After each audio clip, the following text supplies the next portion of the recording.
Ganyan ba talaga kumain ng mani? Diyos ko, yung mani, amoy mani na rin. Parang malasap ang ano. Binili-bili ko pa naman yan para kainin ko lagi. Tapos nilalagay mo dyan. Hindi ko na makain yan. Bango kaya itong mani ko. Buisit ka na yung mabang mani mo. Ikaw na lang talaga kakain yan. Sa'yo na lahat. Gusto niya ng mani ko? Nilagay ba naman dyan? Tinan mo, wala pang ang bawas dapat yun eh. Oh, mani Ayoko ko. na.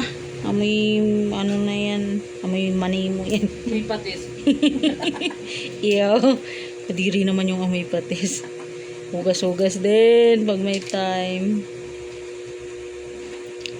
Gusto mo mani? Ano lasa niyan? Di ba masarap? Ay, maalat-alat.